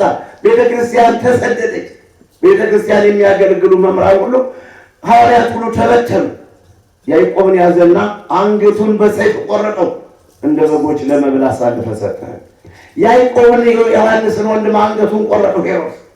በዚህ አይሁዳውያን ደስ እንዳላቸው አየና ጴጥሮስን ደግሞ ያዘው። ደግሞ አሁንም ጴጥሮስንም ሲነጋ ሊያርደው ደግሞ ጴጥሮስን አሰረው። በአራት ወታደሮች ታስሮ በእስር ቤት እንዲተኛ ተደረገ። ይሄ ነው እንደ በጎች ለመብል ሰጠህን። ገላትያ ምዕራፍ 5 ቁጥር 15 ላይ እርስ በርሳችሁ አለ አትጣሉ፣ እነሆ የሕግ ፍጻሜ ፍቅር ነው፣ ባልንጀራህን እንደ ራስህ ውደድ ይላልና። ነገር ግን እናንተ ስትጣሉ እመለከታለሁ። እኔ እንዳትጣሉ እንዳትበላሉ፣ እርሳችሁ እንዳትበላሉ እሰጋላችኋለሁ እያለ ሐዋርያው ቅዱስ ጳውሎስ ገላትያ ምዕራፍ 5 ቁጥር 15 ላይ እርስ በርሳቸው ሰው ሲበለው እንዳለ እኔ እንዳትጨራረሱ ተጠንቀቁ እያለ ነው የሚያስተምረና። ሌላው እነሆ ከክፉ ውሾች ተጠንቀቁ ይላል ፊልጵስዩስ ምዕራፍ 3 ቁጥር 2 ላይ ከክፉ ውሾች ሁሉ ተጠንቀቁ። ከክፉ መምህራን፣ ከክፉ አገልጋዮች ቄስ ነን፣ ባሕታዊ ነን፣ ሰባኪ ነን፣ መነኩሴ ነን፣ የቤተ መቅደስ የቤተ ክርስቲያን አገልጋይ ነን፣ መምህራን ነን እያሉ ሰውነን ከሚያጉላሉ የተቀደሰውን ዓላማ ከሚያሰናክሉ ከክፉ ውሾች ተጠንቀቁ ይላልና መጽሐፍ ቅዱስ። ቅዱስ ጳውሎስም በገንዛ ደሙ ዋጃትን ቤተ ክርስቲያን ተጠብቋት ዘንድ እናንተም ጳጳሳት አድርጎ ለሾመባት ለመንጋውና ለራሳችሁ ተጠንቀቁ ካለ በኋላ እኔ ከሄድኩ በኋላ ለመንጋው የማይራሩ ለበጎች የማያዝኑ ነጣቂ ተኩላዎች ይመጡባችኋል። ነጣቂ መንጋውን ዘነጣጥለው ቆረጣጥመው የሚበሉ፣ ርኅራኄ የሌላቸው የወፈረውን የሚበሉ፣ የተሰበረውን የሚረግጡ፣ ያነከሰውን ገፍተው የሚጥሉ፣ የወፈረውን ልብሱን ጠጉሩን ሸልተው የሚለብሱ፣ ስጋውን ወፈረ ብለው የሚበሉ ክፉ ነጣቂ ተኩላዎች ይመጡባቸዋል። ስለዚህ 3 ዓመት ሙሉ እንባዬን እያፈሰስኩኝ ስገሥጻችሁ ነበር። ስለዚህ እኔን እያሰባችሁ ትጉ፣ ተጠንቀቁ፣ ለመንጋው ራሩለት፣ መንጋውን ጠብቁት፣ መንጋውን ዘኑለት። መንጋ ማለት ሕዝቡ ነው። ትውልድ ሆይ መንጋ ማለት ሕዝብ ነው። ከኔ ገዳው ይልቅ የሚመለከታችሁ ሰዎች ሁሉ ለመንጋው ራሩለት። እኔስ ብራራለትም ምናልባት እግዚአብሔር በሰጠኝ ስጦታ እርቦት እንደው አበላዋለሁ፣ ጠምቶት እንደው አጠጣዋለሁ፣ ልብስ የሌላቸውንም ልብስ እሰጣለሁ። እንደው ከሆነልኝ ነው ማለት እኔ ተቀባይ ልሰጥ አይደለሁም። እኔ ከሁሉ ከፍጥረት ሁሉ ድሃ እንጂ ይህ ሁሉ አቅም የለኝም። ቢሆንም ግን አንዱ ለአንዱ በማስተባበር ያለውን ለሌለው እንዲሰጥ ሁለት ያላችሁ አንድ ስጡ እያለ እንደ መጥምቀ መለኮት ቅዱስ ዮሐንስ በሉቃስ ወንጌል ምዕራፍ 3 ቁጥር 10 ላይ ሁለት ልብስ ያለው ለሌለው ይስጥ፣ መብልም እንዲሁ ደግሞ ቀራጮችን መንግስት ካዘዛችሁ ውጭ አትቀበሉ፣ ግብር መንግስት ያዘዛችሁን ስራ ፈጽሙ እያለ መጥምቀ መለኮት ቅዱስ ዮሐንስ ባለስልጣኖች ነው ሲጠይቁት ደግሞ አሁንም ክፉን ክፉ በሉ በጎን በጎ በሉ ያላገባብ ሰው አይንገላታ እያለ ቅዱስ ዮሐንስ ሉቃስ ምዕራፍ 3 ቁጥር 10 ላይ 11 ላይ 12 ላይ እንደተጻፈ እንደ በላይኛው እንደ መጥምቀ መለኮት ቅዱስ ዮሐንስ አሁንም መንግስት ያዘዛችሁን ፈጽሙ፣ ሁለት ልብስ ያለ ለሌለው ይስጥ እያልኩ ከማስተማር በቀር ሌላ ኃይል የለኝም። ጉልበት ኑሮኝ በጉልበት ያላድነው፣ ስልጣን ኑሮኝ በስልጣን ያላድነው። በጉልበታችሁ ማዳን የምትችሉ፣ በስልጣናችሁ ማዳን የምትችሉ፣ ድሃውን መታደግ የምትችሉ፣ የተገባውን ማዳን የምትችሉ ብዙዎች ስጦታ ያላችሁ በዚህ ስራ ልትሰሩበት ግድ ነው። እንደ ተኩላዎች እንደ በጎች ሊበሉን ሰጡና አሳልፉ። አዎ ታኅሳስ 22 በተደረገው የሚመለከታቸው ሰዎች መግባት ነበረባቸው። ዝም ብለው ማየት የለባቸው። እንዲህ አይነት በሀገር ዛሬ በአንደኛው ክፍለ ዘመን በዚህ የሰው ልጆች ቀርቶ የአራዊቶች ነፃነታቸው በዱር የሚኖሩ አራዊቶች ክብራቸው አሁን ለምሳሌ እንደ ወንቅሸት በወንቅሸት ዝንጀሮና ጦጣው ማንም ወንጭፍ አይወነጭፍበትም። ከአቅሜ በላይ ካልሆነም ጥይትም አይተኩስበትም። መነኩሴም ማንጎን አቮካዶን ይጠብቅ፣ ዝንጀሮን ካገኘ ይብላ፣ ካለዛ መነኩሴ የራሱን ሀብት መጠበቅ አለበት። ዝንጀሮች እነሱ በነበሩበት ቦታ ላይ በወንጭፍ መደብደብ የለባቸውም። ጥይት በጆሮአቸው ላይ መተኮስ አይታሰብም። ይህ አስተዳደር ይህ ነው። ለትንኞችም ለነፍሳቶችም ደግሞ ከመጽሐፍ ቅዱስ ነው። ጻድቅ ሰው ለእንስሳቱም ይራራል ተብሏል። መጽሐፈ ምሳሌ ምዕራፍ 12 ቁጥር 10 ላይ ጻድቅ ሰው ደግ ሰው እውነተኛ ክርስቲያን ለትንኞችም ይራራል። እግዚአብሔር ከመፍጠር ያልተዋትን እግዚአብሔር ከመፍጠሩ ያለያትን እኔ በመቅጣት እኔ ልገላት አይገባኝም። ክርስትና ማለት ይህ ነው። ብሕትውና ማለት ይህ ነው። ምንኩስና ማለት ይህ ነው። የገዳማት ስርዓት ማለት ይህ ነው። ሰርቶ ድህነትን ማሸነፍ፣ እጅን ከእርዳታ መሸከፍ፣ እንዲሁም ለሌሎቹ መርዳት፣ ሕግን መጠበቅ፣ ሕግን ማስጠበቅ ይሆናል። ወንቅሸት ጡር ይልባችኋል። ይህን ቃል ለምትሰሙና ወይም ይህን ቃል ለምትሸከሚ ለምን ጡር ይልብሻል? እንዲህ አይነት ሰው አታገኝምና ሕግን ጠብቆ የሚያስጠብቅ ሕግን አክብሮ የሚያስከብር ድሃዎችን የሚያበላ የሚያጠጣ በሽተኞችን በነፃ እየፈወስ ለፈውሳቸው ለድነታቸው መልካም ምክንያት ሆኖ በረሃ ገብቶ በረሃ የሚያቀና ገዳም መስርቶ መረጃ ያጡትን ዓለም በቃኝ ያሉትን ከቤተሰብ የተለዩትን መነኮሳትና መነኮሳት ድሮ ጫጭቶቿን በክንፏ እንደምትሸፍነው እንዲህ በድሃው በድሃው በደካማው አሳዳጊ እንኳ የለኝም ጥሬ ግሬ ነው ያደግኩት። ካደግኩም በኋላ አይዞህ ያለኝ ሰው የለም።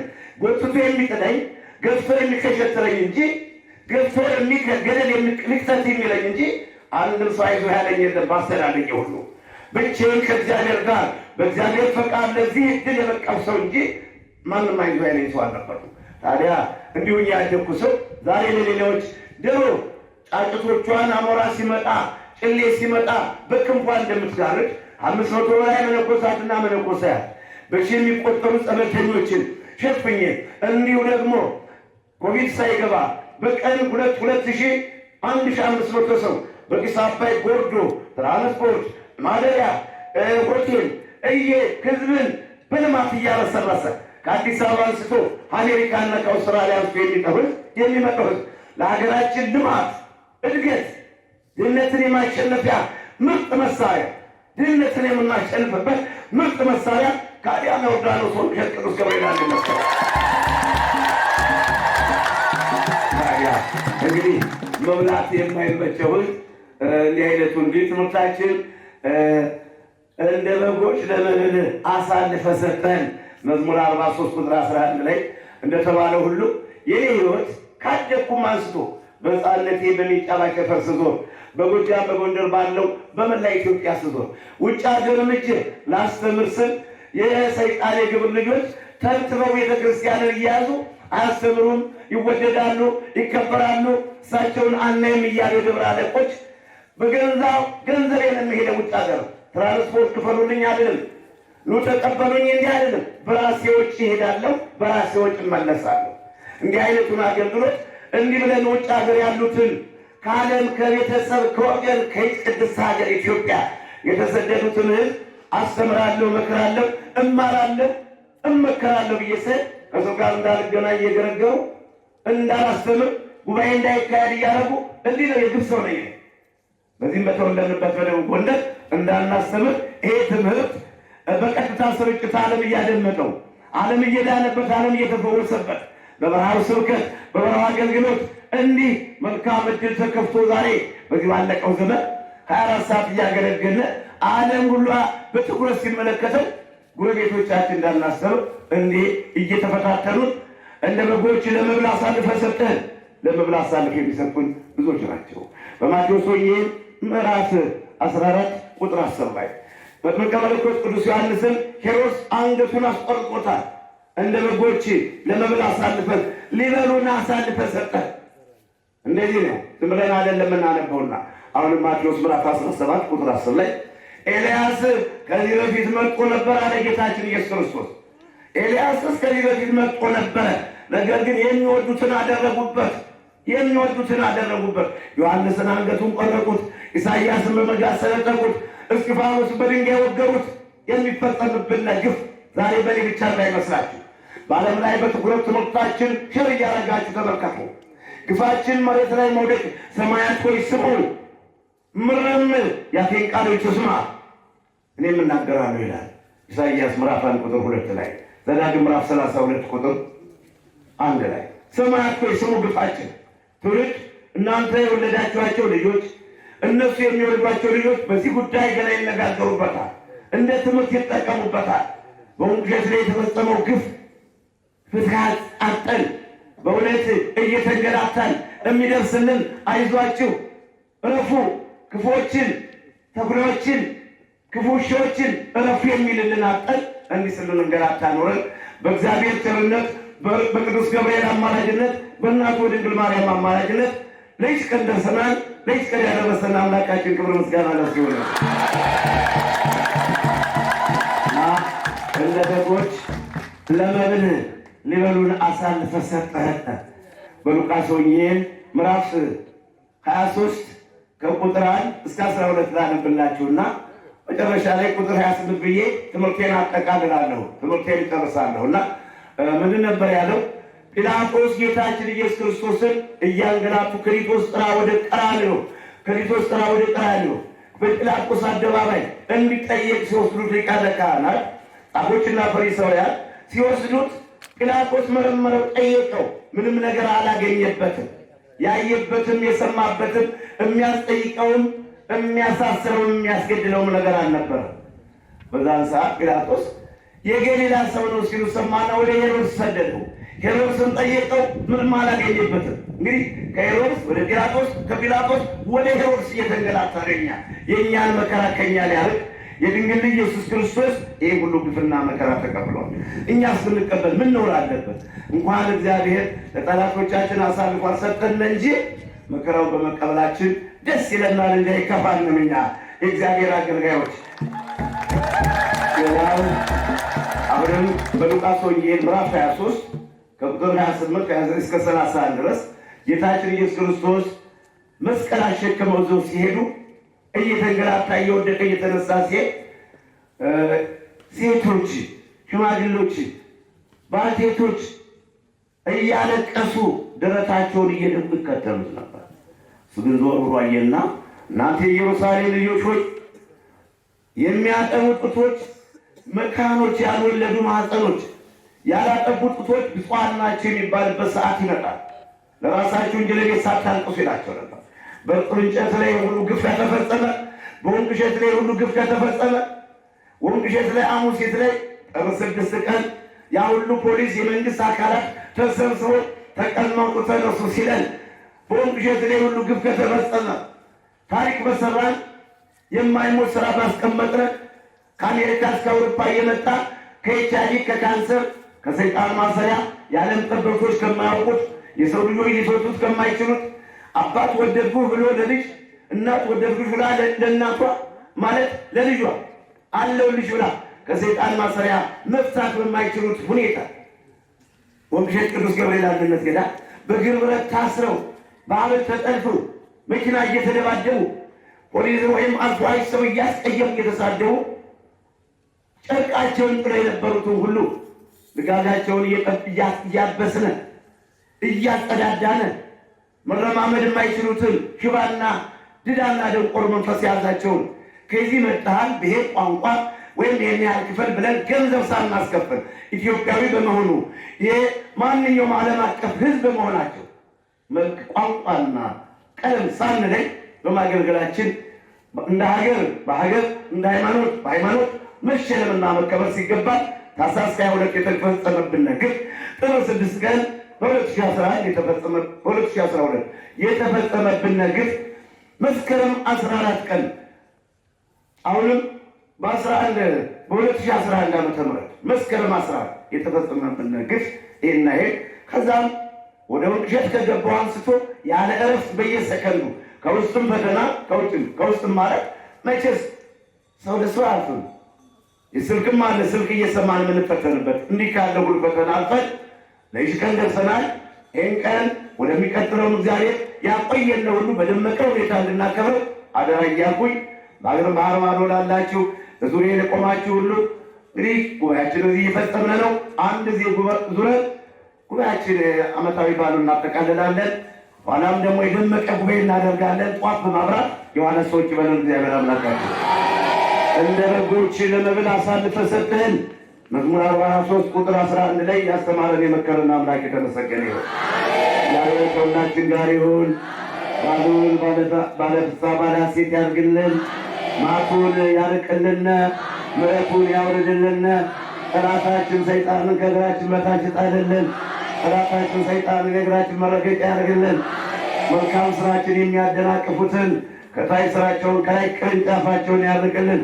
እኛ የምንጣላው ሰይጣንን ብቻ ነው። ሰይጣን ሰውማ ለምን ይጠላኛል? ሰው የሆነ ሰው ሌላ ይጠላኝ ሊወደኝ ይገባዋል እንጂ አሁንም በዚህ በተቀደሰው ዓላማችን ላይ እየገቡ እንዳንሰራ እንዳናለና ሰው እንዳይድን እንቅፋት የሚሆኑትን ትናንትና ህዝቡን አትሂዱ ወንቅሸት ጠንቋይ ናቸው ታስረዋል ሞተዋል ሲሉ ነበር። ዛሬ ደግሞ በዓለም ላይ የወጣውን ህግ በኮቪድ-19 ምክንያት ርቀታችሁን ጠብቁ ተብሎ የሀገራችንም በውጭ ሀገርም ቋሚ ርቀታችሁን ጠብቁ በየትኛውም ቦታ ሰው በመቀራረብ በመነካካትና በትንፋሽ የሚተላለፈው ወረርሽኝ ኮቪድ-19 ወንቅሸት ላይ እች ጠባብ ቦታ ወይ ቦታውን አስፉልን፣ ህዝባችንን አገልግል፣ ቦታው ይስፋልን፣ ለማገልገል ዝግጁ ነን በነፃ።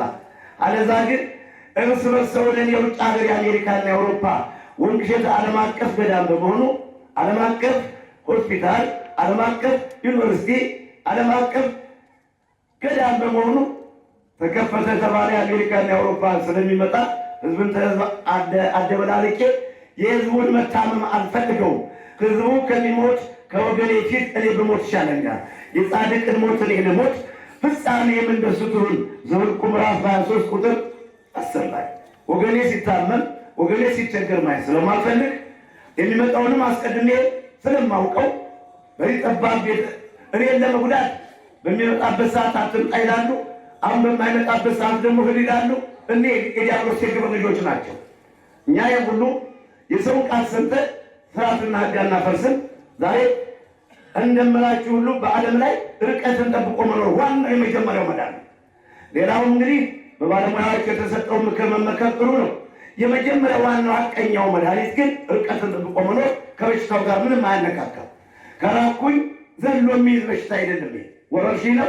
ሮማ አባቶቻችን ቀሳስ ሰርተው ነው ታማሚዎችን ለቀው ሌላ ቦታ የሚሰፉ በሽታው እስኪጠፋ ድረስ ከመካከላቸው የሞተ እንኳን ሊኖር ሌሊት ወስደው ነው የሚቀሩት። ፍታት የለም፣ ለቅሶም የለም። አዲስ ነገር እኮ አልመጣም። አዲስነቱ ምናልባት ይሄ እድሜውን አስረዘመው፣ ወራት አስቆጠረ። ደግሞም እየጨመረ እየጠነከረ ሄደ፣ ቅልጥፍናውንም እየጨመረ ሄደ። አዲስነቱ ይሄ ነው። ወረርሽኝ ግን በእኔም እድሜ ነበረ፣ ከእኛ በታችም ከአባቶችና እናቶቻችን እድሜ ነበር እና ወረርሽኝ ሲመጣ በዛ መንደር ያለው ሰው የታመመውን ሰው ጥለው ሌላ ቦታ ይሰፍራል። ሰላም ሲሆን ይመለሳል ወደ ባታች። እኛም በአሜሪካ በአውሮፓ ያለ ህዝብ አሁንም ቢሆን ከዚህ በሽታ ለመራቅ ተራርቆ መኖሩ ወሳኝ ነው። ደግሞ ድህነት እንዳያሸንፈን በዓለም ላይ ኢኮኖሚያችን ያለው ገቢ ዜሮ ሆኖ በመብል ምክንያት ደግሞ ይህን ይበላ ጠፍቶ በሽታውን ስንል ራብ እንዳይፈጀ አሁንም በሽታውን በሚመጥን ሁኔታ ርቀትን ጠብቆ ስራን በመስራት እንደዚህ ብሎ ሳይተቃቀፉ እግዚአብሔር በወደደው ሰዓት አብረን ኖረናል። አሁን ግን እግዚአብሔር ደግሞ ተራራቃችሁ ተፋቀሩ ብሎናል። ሰላምታን በርቀት እያደረጉት ስራን ጠንክሮ በመስራት ድህነትን ማሸነፍና ኑሮን ማሻሻል አቀን መረስ ያስፈልጋል። ያስተማረን የመከረን የገሰጠን አምላክ የተመሰገነ ይሁን። ባሉን ባለፍሳ ባለሴት ያደርግልን። የቀድሞ ሰው ይበለን። ወንጌትን ውጭ ሀገር ሆናችሁ ስሙን የምትጠሩ ሁሉ ፈጥኖ ይድረስላችሁ። ዛሬ ቅዱስ ገብርኤል ነው። እመቤታችን ድንግል ማርያም ናት። መድኃኒዓለም ኢየሱስ ክርስቶስ ነው። በዛሬው ዕለት የምናከብራቸው ዱክሲዮስ ነው። ስለዚህ በእውነት በየጠራችሁበት ከደስታችን አብራችሁ የምትሳተፉ ሁሉ ሰላምና ደስታ ይስጣችሁ። የሳተሙታንን ነፍሳቸውን ይማርልን። ማንም የማንም ነፍስ በሲኦል ሲቃጠል እንዲቃጠል አንፈልግም። እኛም የጌታችን የኢየሱስ ክርስቶስ አገልጋዮች ተከታዮች ሎሌው ነኝና ነፍሳተ ሙታንን ነፍሳቸውን ይማርልን። በየሆስፒታሉ የተኙትን ምሕረት ይላክላቸው። እንደኔ መጠጊያ መረሻ ተስፋ ወረት የሌላቸው ድሆችን እግዚአብሔር የሰማይ መስኮት ከፍቶ ምግባችን ልብሳችን ያዘጋጅልን። የተጣሉት ሁሉ ፍቅርና ሰላም ይስጥልን። አንድ ያድርገን፣ አንድ ያድርገን፣ አንድ ያድርገን። ከመለያየት ከመነካከስ ከመበላላት ያውጣን። ሀገራችን ሰላም ያርግልን። ሀገራችን ሰላም ያርግልን። ስለ ሰላማችን ጸልዩ፣ ስለ አንድነታችን ጸልዩ፣ ስለ ፍቅራችን ጸልዩ። የጠፋውን ፍቅራችን ይመልስልን እግዚአብሔር። የጠፋውን አንድነታችን ይመልስልን እግዚአብሔር። ሰላምና ፍቅር ይስጠን። ይህ ክፉ ዘመን አልፎ ለማየት ያብቃን። ተረኩሞ ለማውራት ያብቃን። በውጭ ሀገር ያላችሁ በስደት ያላችሁ መድኃኒዓለም ኢየሱስ ክርስቶስ በያላችሁበት ይጠብቃችሁ። በሐዘን በድህነት በረሃብ የተሰደዳችሁ በደስታ ይመልሳችሁ። አትርሱን ያላችሁ ሁሉ ባህር ማዶ የማይረሳ አምላክ አይርሳብኝ። እንዲህ ማርያም ተጠብቀልኝ። የራማውን በክንፎ ላይ ያለን የሕይወት ማዕተብ የታተመበት ቅዱስ ገብርኤል በክንፎ ላይ ይጠብቃችሁ። አክሊሌ ክብሬ የብቱርኔ ማዕተብ የምንኩስና የልዩ ደስታ በዓለም ላይ ያላችሁ ወገኖቼ እናንተን በመንፈስ እያየነው በሐሴት የምንመላ ሌላ በሌላ ሀብት ንብረት ኖሮኝ አይደለም። ደስታ እናንተ ናችሁ። አክሊሌ እናንተ ናችሁ። መመኪያ መኩሬ በዓለም ዙሪያ ያላችሁ ደጋፊዎቼ ወንጌልን እያሰባችሁ አምና በ2011 ማቅ የለበሳችሁ ከየካቲት 5 እስከ 29 ከምግብ ከውሃ ከመጠጥ የተከለከላችሁ አክሊሌና ክብሬ እግዚአብሔር ወረታችሁን ያለምልልኝ፣ እድሜያችሁን ያዝምልኝ፣ ሰላማችሁን ያብዛልኝ፣ በደስታ ይመልሳችሁ፣ በያላችሁበት ይጠብቃችሁ። መድኃኒዓለም ወንጌልንም በሽንገላ በድፍረት በየመጠጥ ቤቱ በየፌርማታው በየትራንስፖርቱ በሽንገላ በድፍረት ወንጌል ብሎ የሚጠራውን አንደበት ድል ያደርግልና የአይነት መልካሙን ስራችን የሚያደናቅፍብን ለመልካም ስራችን እንቅፋት የሚሆኑትን በቆፈሩት ገደል ይክተትልን። ባጠመዱት ወጥመድ ይሰባብራቸው። በመከሩት ምክር ያጥፋልን። እኛ ጠላታችን ሰይጣን ነው። ጠላታችን ሰይጣን ነው። ከእግራችን በታች ወደቅልን።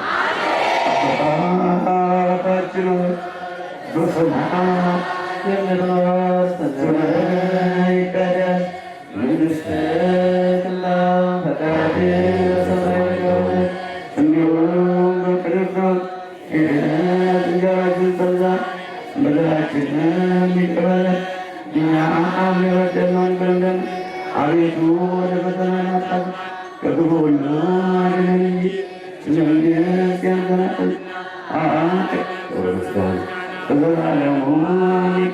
እመቤታችን ቅድስት ድንግል ማርያም ሆይ በመልአኩ ቅዱስ ገብርኤል ሰላም እንልሻለን። በሥጋሽም ድንግል ነሽ፣ የአሸናፊ እግዚአብሔር እናት ሰላምታ ላንቺ ይገባሻል። ከሴቶች ሁሉ ተለይተሽ አንቺ የተባረክሽ ነሽ፣ የማኅፀንሽ ፍሬ ኢየሱስ ክርስቶስ የተባረከ ነው። ጸጋን የተመላሽ ቅድስት ሆይ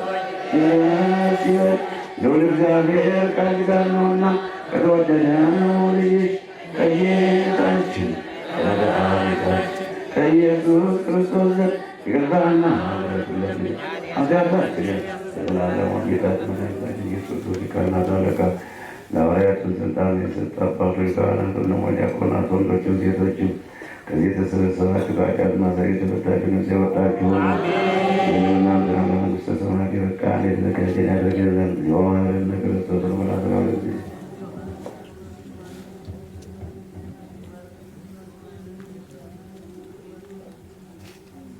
ከማዊ እንደዝነ ማርያም ማረን ክርስቶስ መላስራ ጊዜ